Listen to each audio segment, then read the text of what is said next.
사순절 기간입니다. 오늘 아침은 마태복음 20장 말씀 함께 나누도록 하겠습니다. 1절부터 16절 말씀에 보면 포도원 품꾼의 비유가 나옵니다. 이 포도원 품꾼의 비유를 우리가 이해하기 위해서는 19장 마지막 30절을 봐야 합니다. 이렇게 되어 있습니다. 첫째가 된 사람이 꼴찌가 되고 꼴찌가 된 사람이 첫째가 되는 경우가 많을 것이다 라고 되어 있습니다. 이 구절이 바로 20장을 시작하는 말씀입니다. 그리고 포도원 품꾼의 비유가 끝나고 난 뒤에 16절 말씀에 보면 이렇게 되어 있습니다. 이와 같이 꼴찌들이 첫째가 되고 첫째들이 꼴찌가 될 것이다. 그러니까 첫째가 꼴찌가 되고 꼴찌가 첫째가 되겠다는 이 말씀 사이에 들어가 있는 것이 포도원 품꾼의 비유라는 겁니다. 그래서 이 비유를 가끔은 샌드위치 비유라고 이렇게 말하기도 합니다. 그런데 정말 중요한 것은 포도원 품꾼의 이야기를 통해서 누가 꼴찌가 되고 누가 첫째가 되는지를 우리는 봐야 합니다. 여러분, 이 비유의 배경을 여러분은 알고 있을 겁니다. 포도원 주인이 자기 포도원에 사람을 고용하려고 장터로 갑니다. 그리고 아침 9시, 12시, 오후 3시, 오후 5시까지 장터에서 빈둥거리고 있는 사람들에게 한 데나리온씩 주기로 약속을 하고 그들을 포도원으로 고용을 합니다. 저녁이 되어서 주인은 자기 관리인에게 먼저 온 사람, 맨 나중 온 사람들부터 먼저 계산해서 품값을 치르라고 말합니다.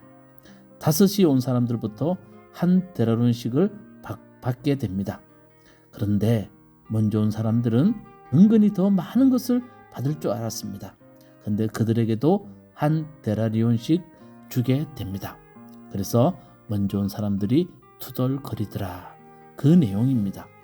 자, 여러분, 이 포도원 품꾼의 비유의 핵심은 무엇입니까? 하나님의 셈법입니다. 하나님의 셈법은 인간의 셈법과 다르다는 겁니다. 먼저 온 사람들은 하나님의 셈법을 알지 못했습니다. 하나님의 셈법의 중심에는 오직 은혜가 있습니다. 포도원 품꾼의 이야기의 핵심 메시지는 은혜입니다. 우리 모두는 주인이 만든 세상 속에 살아가는 은혜의 존재라는 것을 가르쳐주고 있습니다. 우리가 살아가는 삶의 자리는 은혜의 자리입니다. 그런데 먼저 온 사람들이 저지른 실수가 뭡니까? 불러주신 은혜를 잊어버렸다는 겁니다. 자신을 불러준 주인의 은혜를 잊어버리는 순간 남아있는 것은 오직 계산뿐입니다.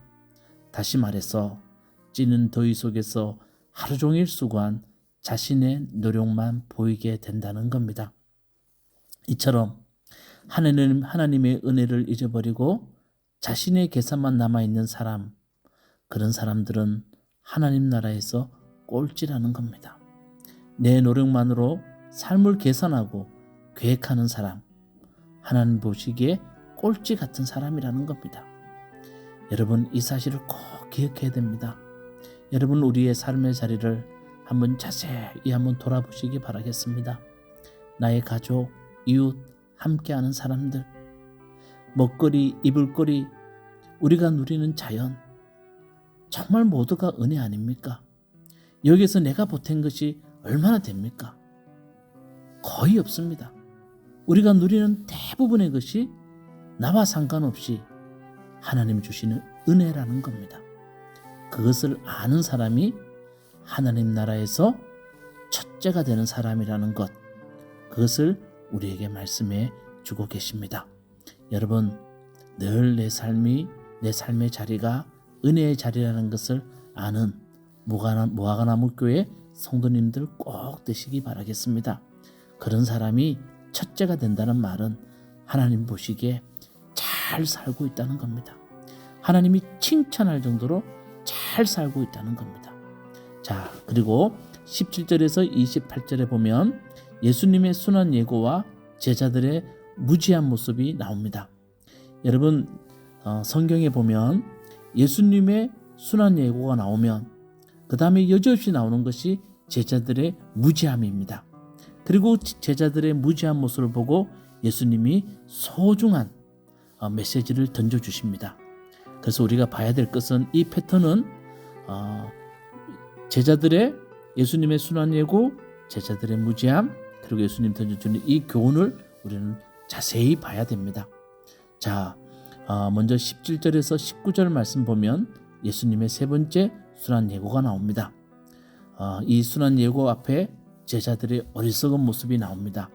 바로 야고보와 요한의 어머니가 예수님께 와서 예수님 오른쪽과 왼쪽 자리를 자기에게, 자기 자식들에게 달라는 요구를 하게 됩니다.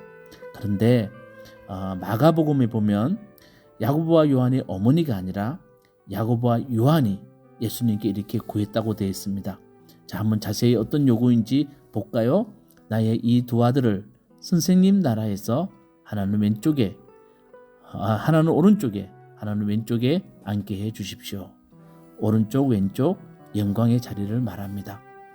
예수님이 고난 받겠다고 하는데 제자들은 고난보다는 영광을 우선시하고 좋은 자리 달라고 이렇게 요구합니다.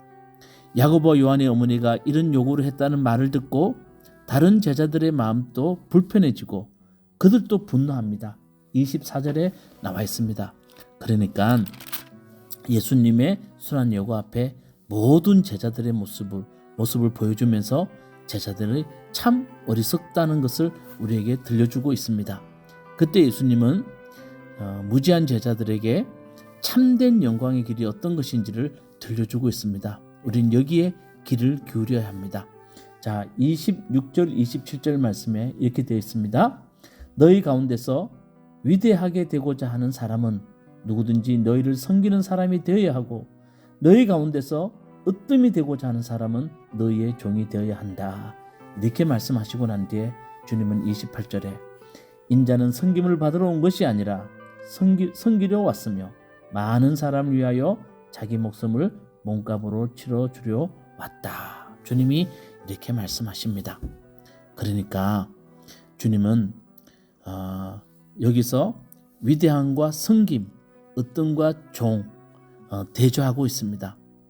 사람들은 섬김과 종의 길을 외면하고 하지만 바로 이 길이 가장 하나님 보시기에 또 하나님 나라에서는 위대하고 으뜸되는 길이라는 것을 제자들에게 가르쳐주고 있다는 겁니다. 자, 여러분, 예수님의 순환 예고 뒤에 예수님이 하신 이 말씀 무슨 의미가 있을까요?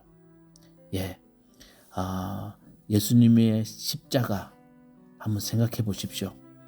예수님이 우리에게 요구하시는 것은 예수님과 똑같이 피를 흘리며 십자가를 지라고 말씀하지 않습니다.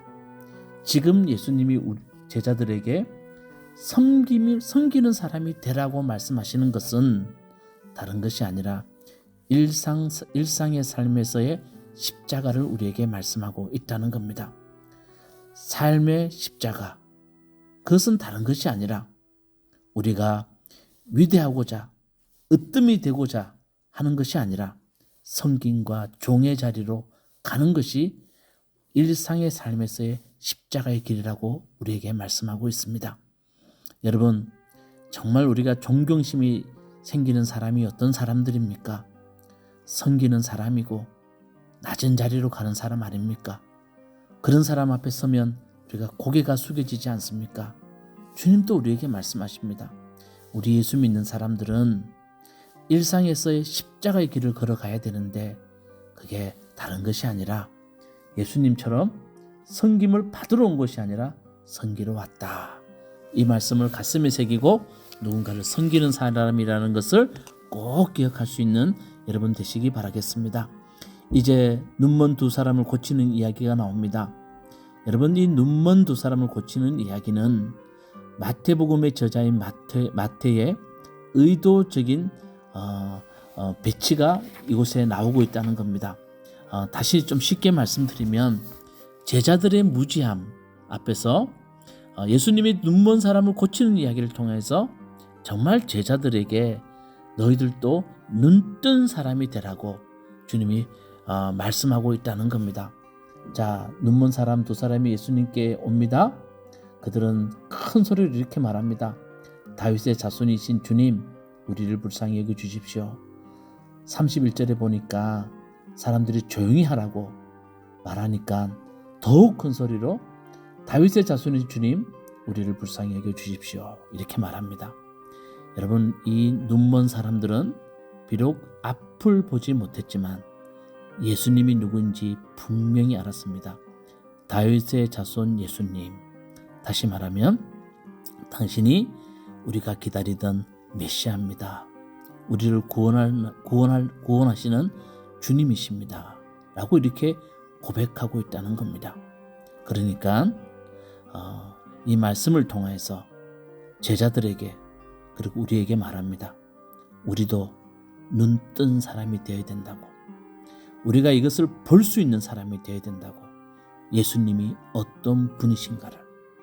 자, 여러분, 이 아침에 우리 말씀 묵상하면서 눈먼 사람이 소리 질렀듯이 여러분, 우리는 정말 눈이 뜨여져서 예수님을 이렇게 우리가 구세주로 알고 있는지, 그렇게 믿고 있는지를 우리가 깊이 돌아봐야 됩니다. 그래서 우리도 눈이 뜬 사람이 되어야 될 줄로 믿습니다. 기도하시겠습니다. 주님, 이 사순절 기간에 우리가 귀한 말씀 함께 나누었습니다. 내 삶의 자리가 은혜의 자리임을 우리가 꼭 깨닫게 하여 주시옵소서. 그리고 우리 삶의 십자가가 다른 것이 아니라 누군가를 섬기는 자리가 일상의 십자가의 자리라는 것을 깨닫고 하나님 섬김을 받기보다는 섬길 수 있는 사람들이 될 수 있도록 우리 모아교회 모든 성도님들을 붙들어 주시옵소서. 그리고 우리가 눈뜬 사람이 되어서 주님이 누구이신지를 우리가 바로 깨닫고 믿는 사람들이 될 수 있도록 은혜 베풀어 주시옵소서. 예수님 이름으로 기도드리옵나이다. 아멘. 마태복음 20장.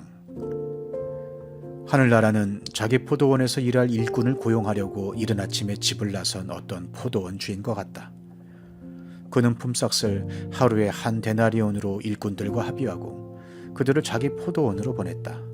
그리고서 9시쯤에 나가서 보니 사람들이 장터에 빈둥거리며 서 있었다. 그는 그들에게 말하기를 여러분도 포도원에 가서 일을 하시오. 적당한 품삯을 주겠소 하였다. 그래서 그들이 일을 하러 떠났다. 주인이 다시 12시와 오후 3시쯤에 나가서 그렇게 하였다. 오후 5시쯤에 주인이 또 나가보니 아직도 빈둥거리고 있는 사람들이 있어서 그들에게 왜 당신들은 온종일 이렇게 하는 일 없이 빈둥거리고 있어? 하고 물었다. 그들이 그에게 대답하기를 아무도 우리에게 일을 시켜주지 않아서 이러고 있습니다 하였다. 그래서 그는 당신들도 포도원에 가서 일을 하시오 하고 말하였다. 저녁이 되니 포도원 주인이 자기 관리인에게 말하기를 일꾼들을 불러 맨 나중에 온 사람들부터 시작하여 맨 먼저 온 사람들에게까지 품삯을 치르시오 하였다. 오후 5시쯤부터 일을 한 일꾼들이 와서 한 데나리온씩을 받았다. 그런데 맨 처음에 와서 일을 한 사람들은 은근히 좀 더 받으려니 하고 생각하였는데 그들도 한 데나리온씩을 받았다. 그들은 받고 나서 주인에게 투덜거리며 말하였다. 마지막에 온 이 사람들은 1시간밖에 일하지 않았는데도 찌는 더위 속에서 온종일 수고한 우리들과 똑같이 대우하였습니다. 그러자 주인이 그들 가운데 한 사람에게 말하기를 이보시오, 나는 당신을 부당하게 대한 것이 아니오. 당신은 나와 한 데나리온으로 합의하지 않았소. 당신의 품삯이나 받아가지고 돌아가시오. 당신에게 주는 것과 똑같이 이 마지막 사람에게 주는 것이 내 뜻이오. 내 것을 가지고 내 뜻대로 할 수 없다는 말이오. 내가 후하기 때문에 그것이 당신 눈에 거슬리오? 하였다. 이와 같이 꼴찌들이 첫째가 되고 첫째들이 꼴찌가 될 것이다. 예수께서 예루살렘으로 올라가시면서 12제자를 따로 곁에 불러놓으시고 길에서 그들에게 말씀하셨다. 보아라, 우리는 지금 예루살렘으로 올라가고 있다. 인자가 대제사장들과 율법학자들에게 넘겨질 것이다. 그들은 그에게 사형을 선고할 것이며 그를 이방 사람들에게 넘겨주어서 조롱하고 채찍질하고 십자가에 달아서 죽게 할 것이다. 그러나 그는 사흘째 되는 날에 살아날 것이다. 그때 세베대의 아들들의 어머니가 아들들과 함께 예수께 다가와서 절하며 무엇인가를 청하였다. 예수께서 그 여자에게 물으셨다. 무엇을 원하십니까? 여자가 대답하였다. 나의 이 두 아들을 선생님의 나라에서 하나는 선생님의 오른쪽에 하나는 선생님의 왼쪽에 앉게 해주십시오. 예수께서 대답하셨다. 너희는 너희가 구하는 것이 무엇인지도 모르고 있다. 내가 마시려는 잔을 너희가 마실 수 있겠느냐? 그들이 대답하였다. 마실 수 있습니다. 예수께서 그들에게 말씀하셨다. 정말로 너희는 나의 잔을 마실 것이다. 그러나 나의 오른쪽과 왼쪽에 앉히는 그 일은 내가 할 수 있는 것이 아니다. 그 자리는 내 아버지께서 정해 놓으신 사람들에게 돌아갈 것이다. 10 제자가 이 말을 듣고 그 두 형제에게 분개하였다. 예수께서는 그들을 곁에 불러놓고 말씀하셨다. 너희가 아는 대로 이방 민족들의 통치자들은 백성을 마구 내리누르고 고관들은 백성에게 세도를 부린다. 그러나 너희끼리는 그렇게 해서는 안 된다.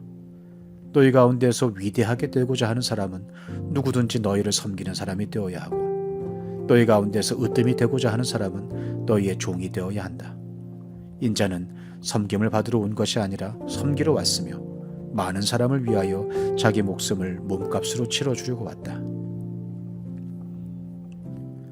그들이 여리고를 떠날 때에 큰 무리가 예수를 따라왔다. 그런데 눈먼 사람 둘이 길가에 앉아 있다가 예수께서 지나가신다는 말을 듣고 큰 소리로 외쳤다. 다윗의 자손이신 주님, 우리를 불쌍히 여겨 주십시오.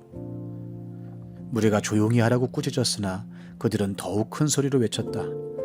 다윗의 자손이신 주님, 우리를 불쌍히 여겨 주십시오. 예수께서 걸음을 멈추시고 그들을 불러서 말씀하셨다.